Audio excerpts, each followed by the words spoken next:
Vamos chegar ao final da nossa série sobre família, famílias firmadas na rocha. 5 mensagens, hoje é a 5ª e última, e o tema da mensagem de hoje é uma família em missão.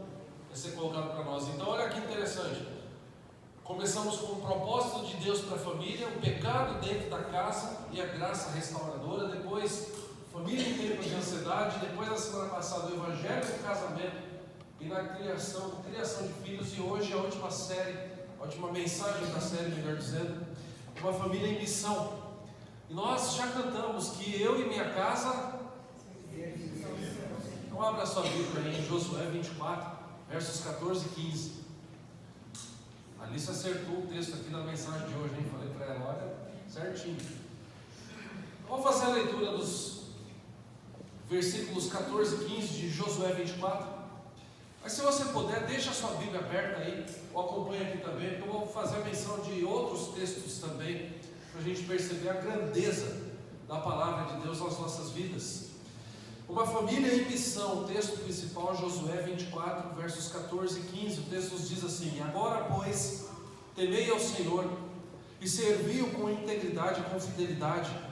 Deitai fora os deuses aos quais serviram vossos pais da além do Eufrates, do Egito, e servi ao Senhor. Porém, se vos parece mal servir ao Senhor, escolhei hoje a quem servais: se aos deuses a quem serviram vossos pais que estavam da além do Eufrates, ou aos deuses dos amorreus em cuja terra habitais. Nós já cantamos aqui também, eu e minha casa, Josué diz, eu e minha casa serviremos ao Senhor. É muito interessante, meus irmãos, nós pensarmos nisso, porque já parou para pensar que tem muita gente vivendo no automático, na rotina? Há um tempo atrás, eu conhecia muito pouca gente que tinha um carro automático. Eu sou da época ainda do bom e velho manual, ainda aquela ré para frente, né? Os mais entendidos conhecem. E aí o que acontece? Aquela boa caixa de marcha de 4 marchas, a ré para frente, 5 marchas, e aí de repente começou a chegar o carro automático. Hoje quase a gente não vê carro manual, né? Só os entusiastas têm aí, ou às vezes a gente tem ainda e gosta de um modelo mais antigo, mas hoje em dia praticamente todos os carros são automáticos, não é verdade? E o carro automático também é muito gostoso, mas eu estou fazendo só esse paralelo para a gente pensar o seguinte: olha como que a gente vai mudando as coisas, né? Eu lembro também, quando eu era pequeno, já disse isso para os irmãos aqui, eu era o controle remoto da TV do meu pai, ele me mandava, vai lá e troca. Hoje, praticamente a gente não tem TV sem controle remoto, não é verdade? Hoje ainda você chama o nome e fala, acenda a luz, apaga a luz, e ela faz tudo, né? Não vou fazer a propaganda aqui, mas muita gente tem ela em casa, né? Acende a luz, apaga a luz, né? Paga um boleto para mim, faz isso, né? Escova o dente para mim, daqui a pouco a gente chega nessa parte. Mas muita gente está vivendo a rotina na família, muita gente vivendo a rotina assim. E como é que a família fica na rotina? Acorda, trabalha, estuda, paga as contas, resolve os problemas, né? Semana após semana a coisa vai acontecendo assim. E o grande perigo da gente entrar no automático na vida é a gente esquecer, né, de que existe um propósito para cada um de nós, um propósito para a gente buscar, um propósito para a gente colocar como alvo da nossa vida, objetivo da vida. A rotina ela é muito boa, né? A gente ficaria até estressado sem nenhum tipo de rotina. A gente precisa ocupar a mente. Agora, a rotina em demasia também, ela vai fazer mal, vai fazer com que a gente pare de pensar no propósito e a gente entre no automático. E muitas famílias têm vivido assim, mas a Bíblia mostra para mim e para você que a família cristã, ela não foi criada para viver no automático, ela foi criada e ela foi chamada pelo Senhor para ser uma família de serviço. Eu e minha casa serviremos o verbo servir. Quando a gente pensa nisso, a gente chega à conclusão de que pode ter muita casa hoje que tem muito conforto, mas não tem pensado ou não tem propósito, não é verdade? E aí eu queria te fazer uma pergunta para você ir avaliando a sua casa. Porque na verdade, o nosso desejo diante de Deus, a minha oração tem sido para que esta palavra nos faça abrir os olhos para fazer os ajustes necessários que a gente precisa dentro das nossas casas. Nós estamos aqui porque nós somos famílias que têm a convicção de que nós somos chamados por Deus. E eu digo mais, eu estava tomando banho e estava pensando nisso. Quem que viria hoje? E Deus falou comigo, vem hoje quem eu quero trabalhar no contexto da família. Não que irmãos que não estão aqui por motivos de enfermidade, talvez estão viajando, férias, Deus não queira trabalhar, mas nós estamos aqui, o Senhor, Ele quer trabalhar no contexto da nossa família, porque a nossa família é muito importante para Ele. Aquele que estava lá e nós lemos, Pai, perdoa-lhes, porque eles não sabem o que fazem, é aquele que tem muito interesse na minha vida e na sua, sabia? Você concorda com a ideia de que Jesus tem muito interesse em você? E Ele tem. E aí, para que a gente possa pensar então, ainda a título de introdução, eu queria fazer uma pergunta. O que difere a nossa casa, que é uma casa com propósito, que é uma casa com essa consciência de que nós somos chamados para servir a Deus? O que difere a nossa casa de uma casa de alguém que ainda não conhece o Evangelho? O Evangelho de Jesus tem espaço na sua casa? O Evangelho de Jesus tem espaço na sua rotina? É isso que a gente vai trabalhar aqui. Aqui em Josué 24, Josué reúne o povo, reúne os anciãos. É como se fosse uma decisão espiritual que ele vai tomar e ele vai apresentar ao povo e vai também chamar o povo para essa decisão. E é isso que ele faz. E aí a gente tem esse versículo que nós cantamos: eu e a minha casa nós vamos servir ao Senhor. E essa frase também revela para nós, irmãos, que o lar ele pode ser um instrumento para a glória de Deus. Isaías ele diz: reúnam todos os meus filhos e filhas de longe e de perto, aqueles que eu fiz e que formei, e que criei para o louvor da glória do meu nome. Ele está falando a respeito do povo de Deus. Nós fazemos parte do povo de Deus. Então Deus ele é grandemente, altamente interessado nas nossas vidas e nas nossas famílias. Eu estava dando uma estudada nesse texto aqui e eu achei legal e interessante uma nota da Bíblia de Estudo da Herança Reformada, falando do verso 24, e a nota diz assim, que a verdadeira religião, e aqui Josué estava mostrando isso, a verdadeira religião, ela é exclusiva, e a Bíblia ainda traz na nota, Deus não tolera lealdade dividida. Veja, por exemplo, Êxodo 23, o primeiro mandamento que está escrito: não terás outros deuses diante de mim.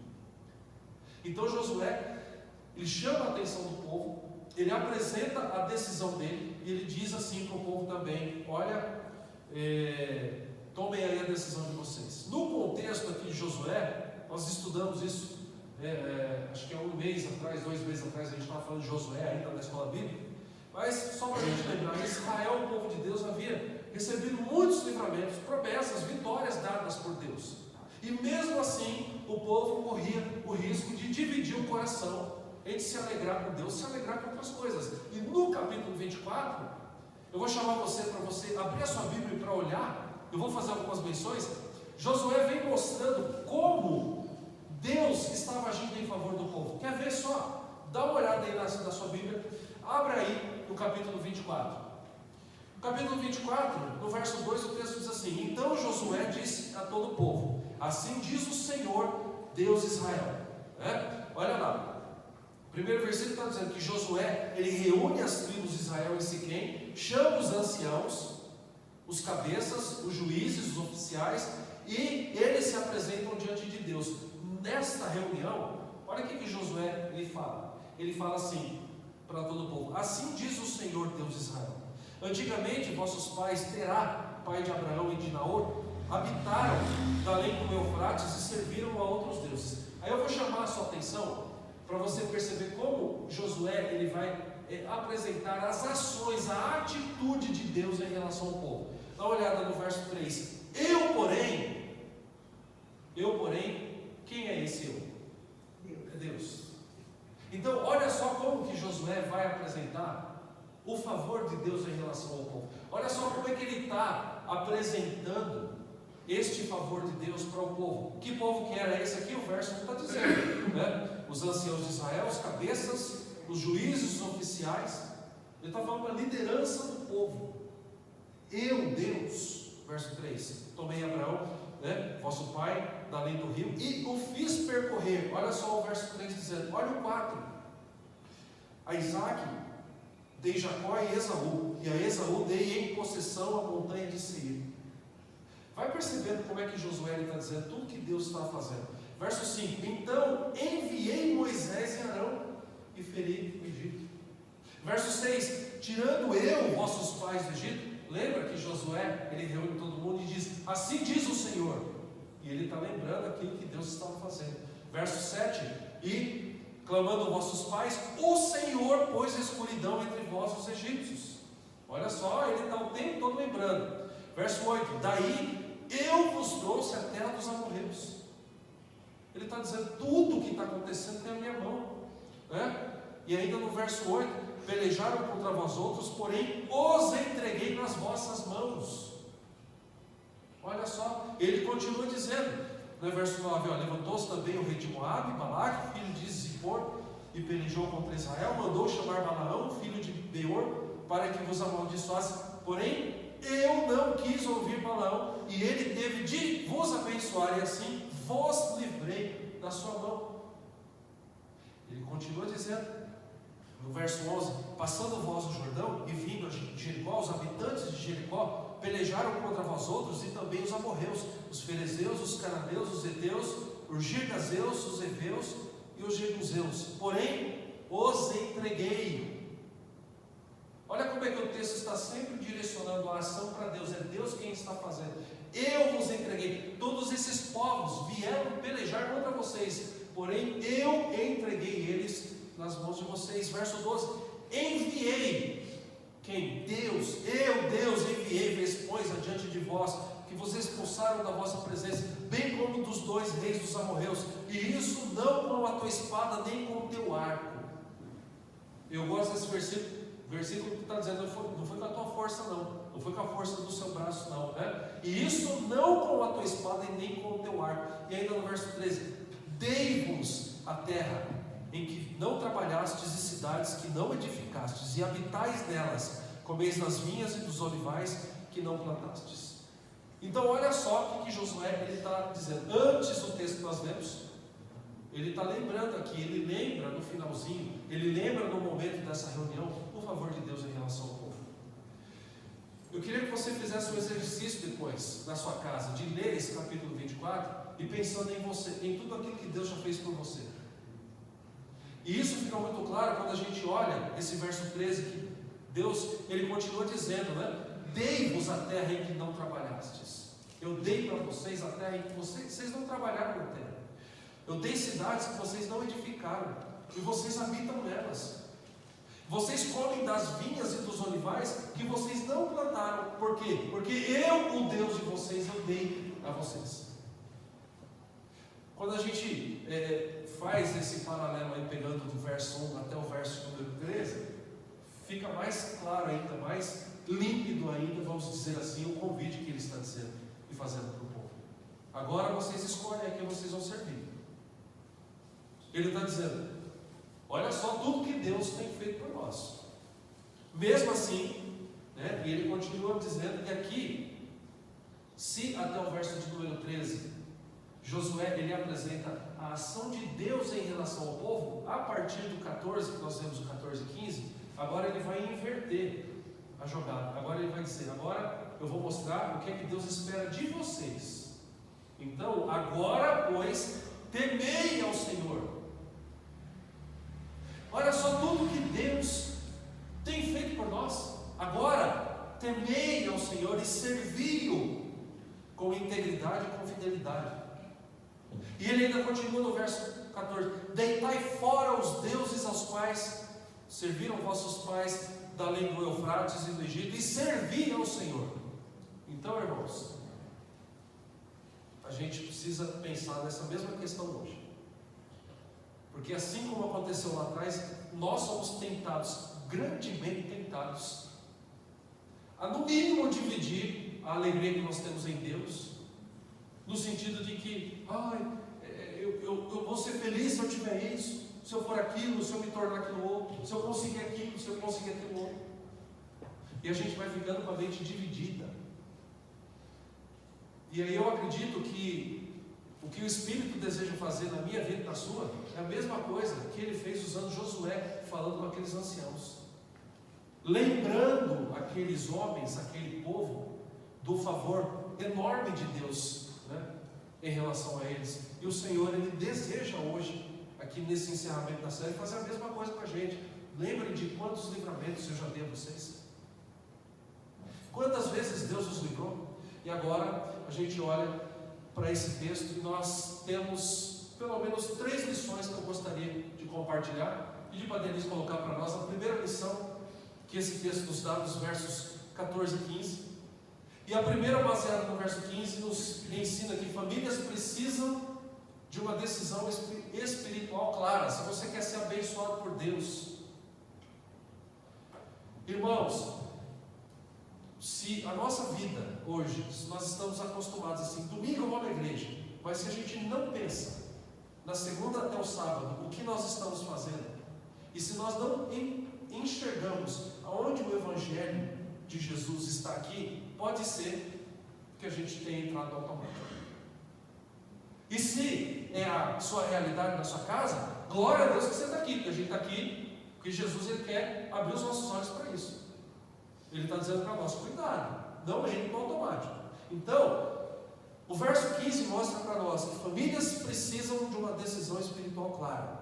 Porém, verso 15, se vos parece mal servir ao Senhor, lembra que no 14 ele inverteu a situação, agora ele não está mais mostrando o que Deus tinha feito, ele já apresentou de uma forma resumida na vida daqueles líderes. Agora ele está dizendo o que é que Deus esperava deles. Olha lá, temei ao Senhor, serviam com integridade, deitem fora os ídolos estranhos e sirvam a Deus.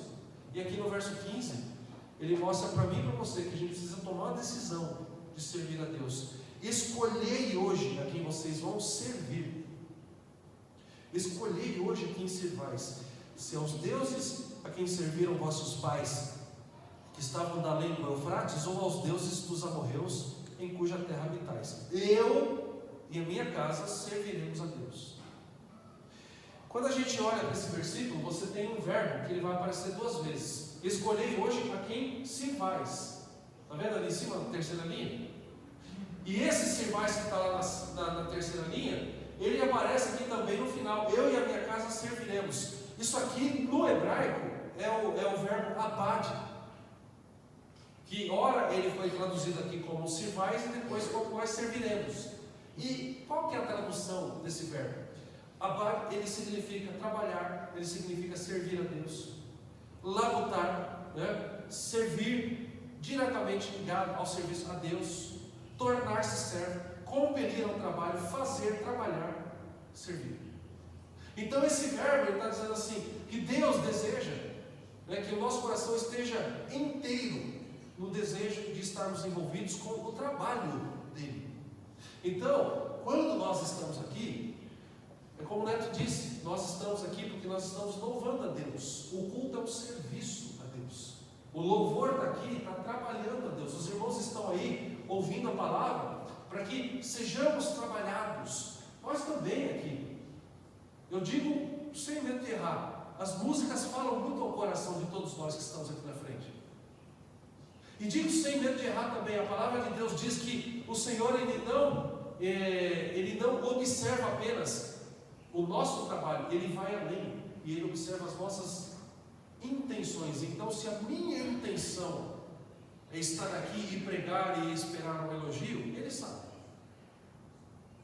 Mas se a minha intenção é estar aqui para ouvir a palavra porque eu quero ser transformado, porque sem Ele eu não posso fazer nada, como Jesus diz lá em João, então Ele também sabe. Então Ele nos chama agora a nos envolvermos, né, no trabalhar para Ele. Ele se importa muito com a minha vida e com a sua, e Ele quer que nós trabalhemos para Ele. E é isso que Josué está trazendo para o povo. Então olha só que interessante, né? Trabalhar, labutar, servir a Deus. Josué está mostrando que esse serviço ao Senhor exige essa decisão. Não basta, meus irmãos, aqui uma simpatia religiosa, não basta uma tradição familiar, não basta a gente apenas frequentar as reuniões. Ele quer que isso seja uma decisão nossa. Eu vou servir a Deus. Ele quer que nós entendamos, cada um de nós aqui, sem exceção de ninguém, eu vou servir a Deus, na minha pequenez, mas eu preciso dele, e graças a Deus que nós somos pequenos, porque se fôssemos suficientes, ou se pelo menos nos achássemos assim, a gente ia dizer, eu não preciso do Senhor. Conta-se que lá no seminário de Campinas, uma vez, o aluno, ele era muito brincalhão, ele era muito divertido, era aquela pessoa que entra e todo mundo dá risada. E aí ele fez um comentário uma vez para o professor. Ele diz assim: professor, eu fiz uma descoberta enorme estudando a Bíblia. Que descoberta foi? Eu descobri que eu não preciso do Espírito Santo para pregar. Aí ficou aquele silêncio na classe, o professor cruzou os braços assim, ficou pensando. E para espanto da sala, ele falou: você está certo, você não precisa do Espírito Santo para pregar. E todo mundo: como assim, professor? Calma, deixa eu explicar. E falou: você tem uma boa oratória, você tem uma boa dicção, você fala bem, você sabe liderar as pessoas aí na sua prédica. Se você quer fazer alguém chorar, você conta uma história triste. Se você quer fazer alguém rir, você conta uma piada. Você consegue gerar essa emoção. Então você não precisa do Espírito Santo para pregar. Só tem um detalhe: a sua pregação nunca vai gerar um fruto para o reino de Deus, porque quem gera fruto é o Espírito Santo. E aí aquele brincalhão ficou sério. Acho que ele falou assim: a minha piada foi meio sem graça, né? A minha brincadeira aqui não foi legal.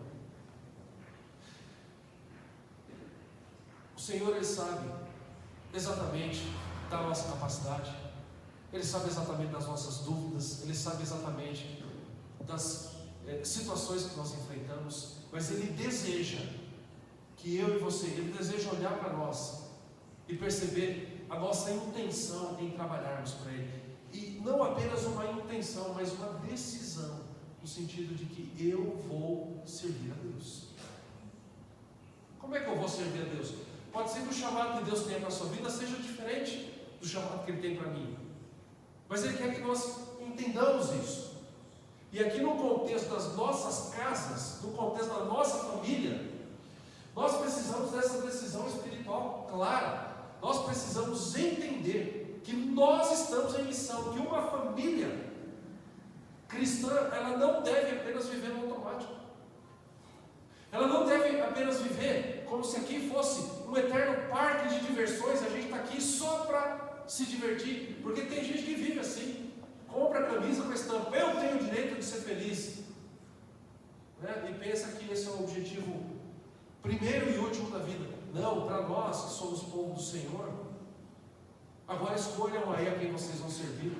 Vocês podem servir a outros deuses. Quando o texto ele diz para nós: deitai fora deuses, deuses aqui está com D minúsculo, deuses que não são verdadeiros e que levam o nosso tempo. Escolham o que vocês vão fazer. Eu vou servir a Deus. Nós precisamos dessa decisão clara.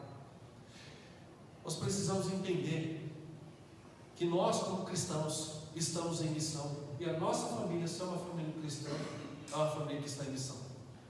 Mas que missão, pastor? E aí eu lembrei de um livro que eu tenho lá em casa, que estudei no seminário, de Andrew Kirk, chamado O que é Missão? E ele lembra, né, uma frase bem curta, uma definição bem curta do que é missão. E é mais simples do que a gente imagina, irmãos. Missão é simplesmente, ainda que o significado disso seja profundo, ele diz, o que a comunidade cristã é enviada a fazer, começando exatamente onde está localizado. E aí ele vai mencionar Atos 1:8: vocês serão minhas testemunhas, tanto em Jerusalém até os confins da terra. Missão é simplesmente o que a comunidade cristã é enviada a fazer, começando exatamente onde está localizado. Junta isso com o final do Evangelho de Mateus, texto da grande comissão. Vocês viram, aprender de mim, agora vão e façam discípulos de todas as nações, batizando-os em nome do Pai, do Filho e do Espírito Santo, ensinando a guardar todas as coisas que eu tenho ordenado, e eis que eu estou com vocês em todo o tempo. Essa é a nossa missão, trazendo para nós o desejo do Senhor, é que as nossas famílias sejam famílias de discípulos de Jesus que fazem discípulos de Jesus. Toda família, meus irmãos, serve a alma. Houve uma época que eu tinha na minha biblioteca um livro, né, de 3 autores diferentes, e os 3 eles tinham o mesmo título: Dinheiro, Sexo e Poder. Richard Foster, John Piper e acho que quem escreveu sobre isso também foi Tim Keller, falando sobre deuses que tomam, né, o tempo de muitos cristãos hoje e praticamente anulam o crescimento desses cristãos na graça e no conhecimento de nosso Senhor e Salvador Jesus, como Pedro diz na sua segunda carta, capítulo 3, verso 18. Agora, se a gente quer escapar desse erro, nós precisamos lembrar: a minha casa, a minha família, né, nós, né, olha para a sua família como na individualidade de cada um, e na família como o encontro de todos ali. Nós temos um propósito, nosso propósito é servir a Deus.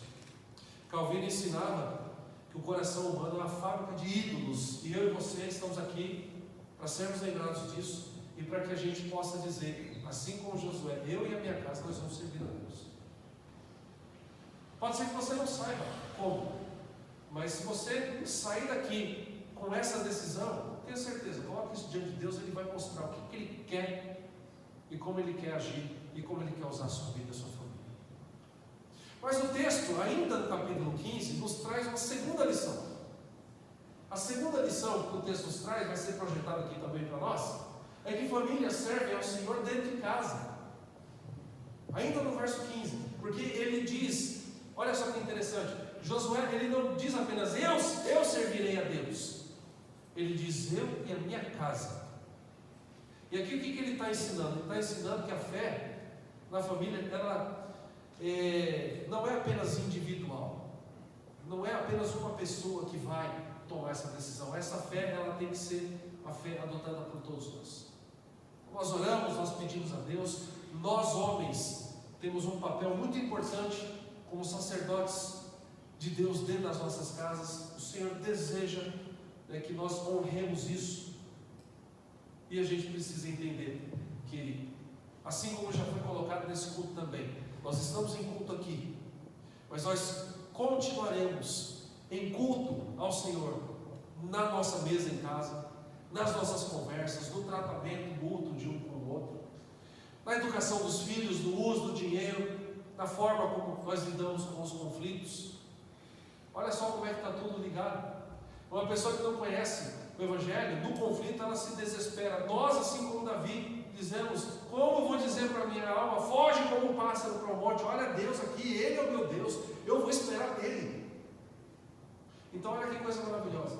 E quando eu lembro de que na verdade nós homens precisamos liderar as nossas famílias, eu lembro de um livretinho que eu comprei de Joel Bick, chamado Como Homens Precisam Liderar Suas Famílias. E ele, em um determinado momento do livro, ele diz assim: como profeta para a sua família, você confessa a sua própria fé e proclama o conselho de Deus dado na Bíblia. Como homem de Deus, você vai, né, e como profeta, você confessa a sua própria fé e proclama esse conselho dentro da sua casa. Ah, pastor, mas eu não sei como é que fazer. Eu não sei o que fazer. A igreja está trabalhando e está possibilitando isso. Escola Bíblica Dominical. A gente está estudando sobre santidade a cada 15 dias para não ficar pesado. Mas a gente precisa tomar decisão. Se é isso que a gente quer. Não estou dizendo que se você não está participando, você não tomou a decisão. Entenda bem isso. Mas o que eu estou dizendo é que nós estamos possibilitando momentos para que a gente faça isso. Na escola bíblica, nos cultos, nas nossas conversas, nas reuniões de oração. Porque é desejo de Deus para nós. A gente entender que dentro da nossa casa a gente vai servir a Deus. E dentro da nossa casa a gente também vai ter esse espaço, né, de crescimento. Eu e a minha casa, nós serviremos a Deus. E a verdadeira espiritualidade, meus irmãos, ela vai alcançar a nossa rotina. Se eu não tenho tempo no meu dia a dia para ler a palavra de Deus, pense comigo. E eu não vou apontar para ninguém de vocês, eu vou apontar para mim. Isso já aconteceu comigo muitas vezes, em muitos momentos da minha vida. Eu lembro de uma das primeiras aulas do seminário, o professor, um deles, ele pegou a Bíblia e ele falou assim para nós: tomem cuidado com esse livro que vocês têm na mão. Ah, como assim? Explica aí, professor. Ele falou assim: vocês vão ler tanto, vocês vão estudar tanto, que vocês vão correr o risco de achar que esse é um livro técnico. Eu acredito que na engenharia existem livros técnicos, na medicina existem livros técnicos, não é verdade? A gente precisa deles para estudar. Mas ele dizia para nós: toma cuidado, porque tem amigos meus, né, irmãos de ministério, colegas de ministério, que só abrem a Bíblia quando eles precisam preparar uma mensagem. Não tem mais prazer. Antes o seu prazer está na lei do Senhor, falando do bem-aventurado, na sua lei, medita dia e noite. E ele dizia para nós, para os alunos: então toma cuidado para você não perder, né, essa alegria de abrir a palavra de Deus e de ler. E se a gente não tomar cuidado, meus irmãos, eu já passei a semana inteira sem ler a Bíblia. Já passei dias sem orar. Eu lembro de um pastor, que era nosso pastor lá em São Bernardo, que ele falava da Bíblia e da geladeira. Lembra da Bíblia e da geladeira? O crente chega em casa, pega a Bíblia e põe em cima da geladeira, fala: deixa aqui, porque domingo que vem eu não quero perder tempo procurando ela. Domingo que vem eu pego ela. Eu vou olhar em cima da geladeira, ali. E ele dizia: toma cuidado com a Bíblia e a geladeira. O grande pregador Jonathan Edwards, ele enfatizava a importância da religião dentro de casa, para que a saúde da igreja e da sociedade fossem melhoradas. Então eu preciso tomar essa decisão diante de Deus e dizer: eu e a minha casa nós serviremos a Deus, e eu preciso dessa forma, desta maneira, cuidar para que de fato Jesus esteja presente na minha vida, na minha agenda. Uma casa, ela pode frequentar a igreja e ainda assim negligenciar a vida espiritual dentro, né, e debaixo do seu teto. O desejo de Deus para nós é que nossas casas, que os nossos lares, que as nossas famílias, em primeiro lugar, lembrem que são amadas dele, e que não o medo, e que não uma palavra exortativa da liderança da sua igreja, que não seja isso que faça você rever, mas o amor que você tem a Deus. Lembra que lá no Novo Testamento teve um camarada que chegou para Jesus e falou assim: de forma alguma eu nego o Senhor, eu morro, mas eu não nego. Lembra que teve alguém que fez isso? E foi envergonhado por um galo, não é verdade? O galo envergonhou Pedro e falou: ah, Pedro, essa noite, antes do galo cantar, você vai me negar 3 vezes. E ele negou. E lembra o que Jesus fez depois com Pedro? Perguntou por 3 vezes: Pedro, tu me amas? Então, apacenta os meus filhos. Tu me ama? Tu me ama? Tu me ama? Que a gente possa pensar nisso, que as nossas famílias, né, sejam famílias que servem ao Senhor dentro de casa. Mas eu vou pedir para Denise passar aqui para o último ponto, que ele leva em consideração aí os versos 14 e 15. E é muito parecido com o anterior. Famílias servem ao Senhor também fora da casa. Fora da casa também. E qual que é a ligação desse ponto com o ponto anterior? Se a minha casa for uma casa de pessoas decididas a adorarem a Jesus, a Deus, a pessoa do Pai, do Filho e do Espírito, a minha agenda será transformada. Eu vou começar a ter espaço para Deus. Volta lá no exemplo que eu dei. Eu já passei semanas sem ler a Bíblia. Eu tenho certeza que nós também, pelo menos se não todos, a maioria que nós já passamos por isso. Mas aí a gente tem que parar e a gente tem que pensar e falar assim: não é importante eu conhecer mais da Bíblia? Eu vou fazer um ajuste aqui na minha agenda. A gente arruma agenda para tudo. Não é verdade? Eu fico bobo de ver, eu passo ali na frente de um supermercado que tem perto da casa ali. Às vezes é 11 horas, tem funcionário lá dentro trabalhando. Eu falo: gente, acho que eles viram 24 horas por dia. A gente vive uma vida corrida. Isso é realidade, isso é verdade para todos nós. Mas às vezes, lá numa hora da tarde ou numa hora da manhã, você vai encontrar um momento para você começar a mexer a sua agenda e falar assim: eu quero mostrar para Deus que Ele está presente na minha agenda. E às vezes você não precisa de 1 hora, meus irmãos. Às vezes é 5 minutos. abrir a Bíblia, é ler, é lembrar de que você está em missão, você é chamado para isso, que a sua casa é chamada para isso. E aí, na medida em que o nosso lar, na medida em que dentro da nossa casa o Evangelho ele for mais perceptível, a nossa família também, quando sair de dentro de casa, ponto 3, ela vai continuar servindo ao Senhor, porque isso está tão arraigado na gente. Nós estamos lembrando tanto disso, que onde nós estivermos, seremos bênçãos de Deus. Eu estou lembrando aqui de um encontro de carros. Eu estava de férias e estava lá em Ourinhos, né? E estava de férias lá na casa da minha mãe, e de repente nosso primo chegou, acho que para o Natan, e falou assim: Natan, vai ter um encontro de carros aí lá em Ourinhos, chamado Oropala, vamos lá, vamos. E aí eu estou lá andando, né? E deixamos o carro no estacionamento, estamos andando até chegar na pista lá onde tinha arrancada de um monte de carro, e uma turma, né, que me conhece, que eles frequentam o bar lá na minha casa. Ô pastor, e aí, beleza? Falei, gente, me chamaram de pastor, falei, estão me confundindo com alguém. Na hora que olhei, o pessoal daqui que estava lá. Então, lembraram ali, aí na hora que me chamaram, aí alguém falou, pastor, aí o outro falou, esse aí é pastor, mas gosta de carrodinho também. O tempo todo, irmãos, as pessoas estão olhando para a gente. Então, o desejo de Deus é que a gente pense nessas coisas. O Senhor ele quer trabalhar com a gente. Eu e a minha casa, nós serviremos ao Senhor. Servir ao Senhor não termina na porta da casa, vai transbordar. O desejo de Deus é que esse servir, lembra lá do verbo? É que ele transborde na vida das pessoas. Como é que a gente faz isso? Tem famílias aqui que fazem isso muito bem, através da hospitalidade, através da generosidade, através do serviço na igreja, através do cuidado com necessitados, através do apoio missionário, através de um testemunho público coerente, através do envolvimento, com pessoas que estão em áreas específicas e trabalhando. Tem tanta coisa que a gente pode fazer, né?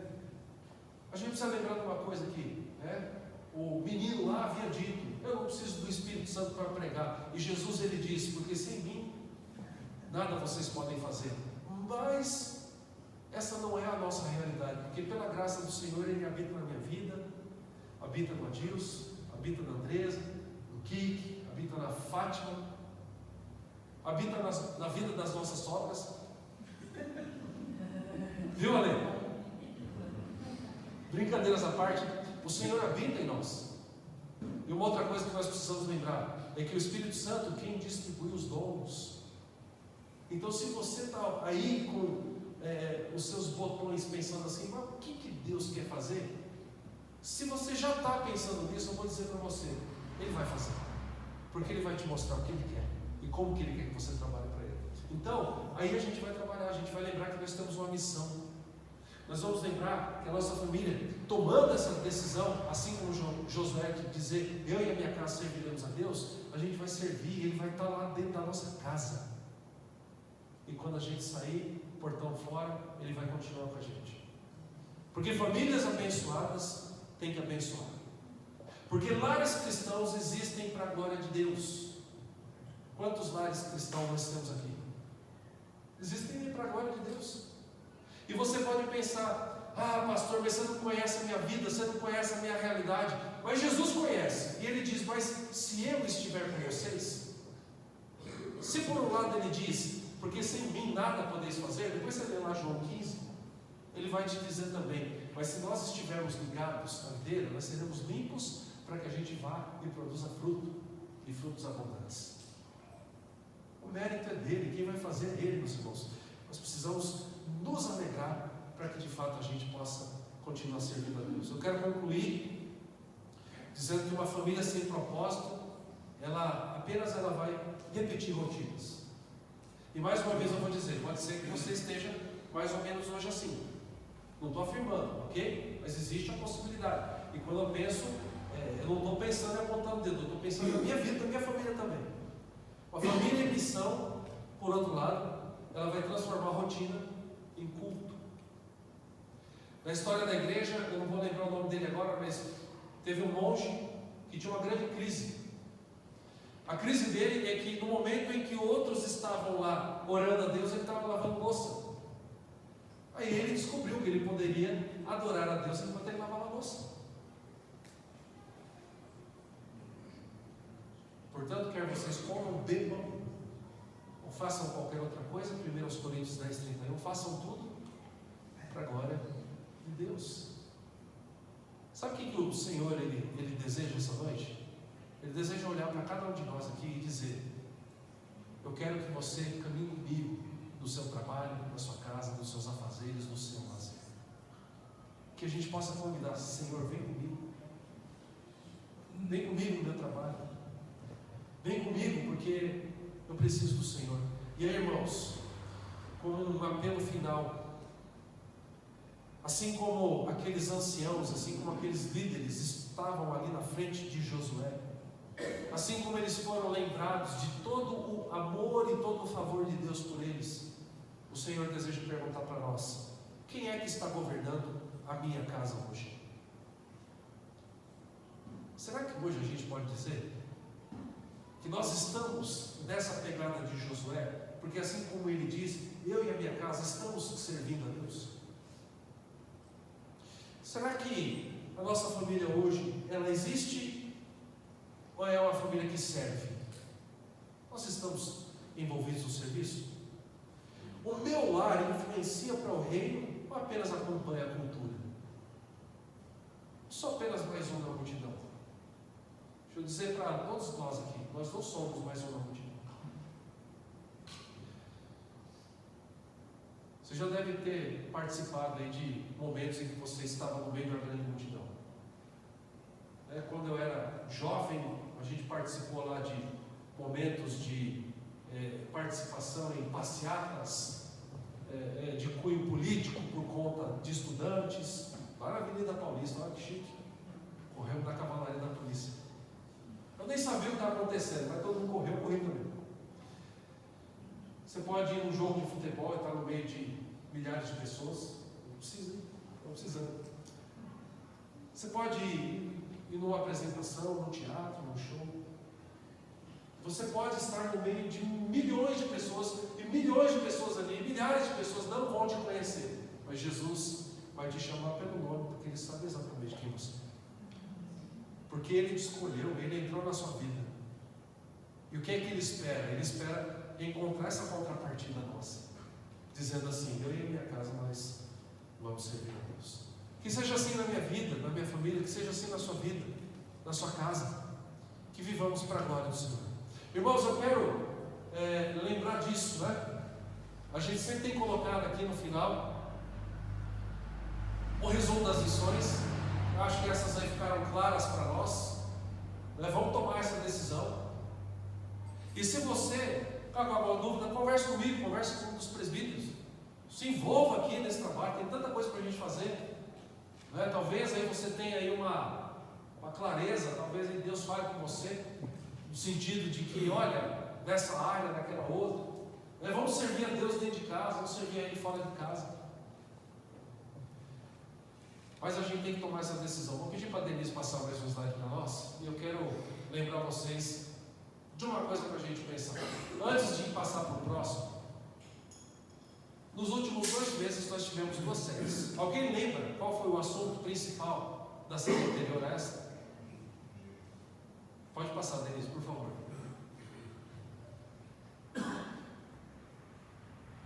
Mês de maio, nós trabalhamos a questão da família. Antes de maio, vem? Nós trabalhamos o jejum bíblico. Pergunta: isso mudou alguma coisa na nossa rotina? Isso me fez pensar? Porque a gente precisa, irmãos. Porque senão a gente está aqui distraído. E se isso não tem mudado nada, talvez precise mudar o pastor, mudar a liderança, ou mudar o nosso jeito de pensar. Porque a palavra, ela não volta vazia. Agora, existe uma possibilidade também. Existe a possibilidade de eu até agora não ter mudado nada em relação a isso, porque eu ando distraído. E se a questão for a minha distração, a gente pode contratar o reverendo Hernandes Dias Lopes, está aqui. Se eu não mudar, mágica ele faz.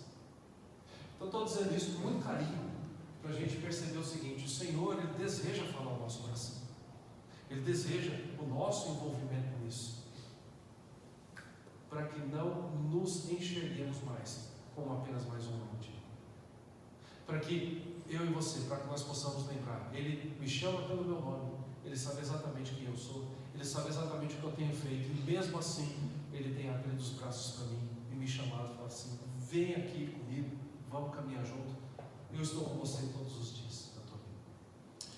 Deus nos ajude, que Deus nos abençoe, que Deus abençoe a nossa vida, que nós sejamos uma bênção dentro das nossas casas. Quero convidar você para fechar os olhos. Será que a gente podia cantar, né? Mais uma vez? Eu e minha casa serviremos a Deus. Então, como encerramento dessa série, depois dessa oração a gente vai cantar. E eu vou pedir para você, depois da oração, para a gente descansar mais um pouquinho, depois da oração a gente fica em pé para a gente cantar. Mas eu quero orar pela sua vida, eu quero orar pela sua família, e eu quero que você converse com o Senhor enquanto nós oramos. E se você sente que você tem que tomar essa decisão hoje, talvez você já tomou ela lá no passado de servir a Deus, mas chegou à conclusão de que você anda meio distraído, você quer reafirmar esse compromisso. Eu não vou pedir para você ficar em pé, para você levantar a mão, para você não fazer nada. Eu vou pedir para você colocar isso em oração a Ele e pedir a ajuda dEle. Tem misericórdia da minha vida, porque eu quero sair com essa decisão hoje, Senhor. Obrigado a Deus por esse momento em que o Senhor trata da nossa vida, da nossa casa, da nossa família. Obrigado porque nós entendemos, ó Pai, que nós só estamos aqui tratando disso porque o Senhor nos chamou para isso. O Senhor nos chamou a todos aqui para pensarmos a nossa vida com o Senhor, o nosso compromisso contigo, ó Pai, e que o Espírito Santo esclareça no nosso coração que o Senhor deseja a nossa gratidão e a nossa obediência ao Senhor. Obediência não por medo e por temor do Senhor, mas por amor por tudo aquilo que o Senhor já fez. Que o Senhor, ó Deus, nos dê mais do Espírito Santo do Senhor, que todos nós sejamos cheios do Espírito, e que dessa maneira o louvor ao Senhor continue dentro das nossas casas, com famílias que tomam a decisão de servir e de seguir os passos do Teu Filho, nosso Senhor Salvador Jesus. E que dessa maneira o Evangelho do Senhor, o Senhor esteja presente conosco dentro da nossa casa, e quando sairmos, que saiamos como homens e mulheres que são testemunhas vivas do amor e da graça do Senhor Jesus. Nós oramos em nome do Senhor. Que seja verdade, Senhor, nas nossas vidas, que saiamos com esta decisão renovada. Muitas vezes, ó Pai, quando olhamos para a caminhada com o Senhor, quando nós temos já alguns anos, nós lembramos, ó Deus, às vezes até envergonhados, que lá no passado já tomamos decisões e ficamos entristecidos, porque muitas vezes parece que elas caem no esquecimento. Mas obrigado pela oportunidade que o Senhor nos dá, de reafirmarmos, ó Deus, esta vida, esse compromisso com o Senhor. E nós pedimos que nos ajude, nos dando do Espírito Santo do Senhor, porque sem o Senhor, ó Pai, nós não podemos fazer nada. Sem o Senhor nós estamos vulneráveis a tantas tentações, caímos, ó Deus, pecamos tantas vezes, mas pedimos que o Senhor segure na nossa mão e que esteja à frente das nossas vidas e das nossas famílias. Que a paz do Senhor, ó Deus, esteja operando e esteja de uma maneira clara e límpida dentro das nossas casas, da nossa família. Que a paz do Senhor, ó Deus, seja de fato árbitro nos nossos corações, e que vivamos com esta alegria da consciência da presença do Senhor conosco. Nos dá uma semana abençoada, Pai, que possamos daqui a pouco voltar para as nossas casas, estarmos felizes com que estamos ali, mas ali também o Senhor conosco está. Louvado e engrandecido seja o Teu nome. Oramos em nome do Senhor Jesus. Agora, povo do Senhor, que a graça do nosso Senhor e Salvador Jesus, o amor do nosso amado e eterno Deus e Pai, que a comunhão, o consolo, a presença e o ensino do Santo Espírito estejam sobre todos nós hoje e para todo sempre. Amém.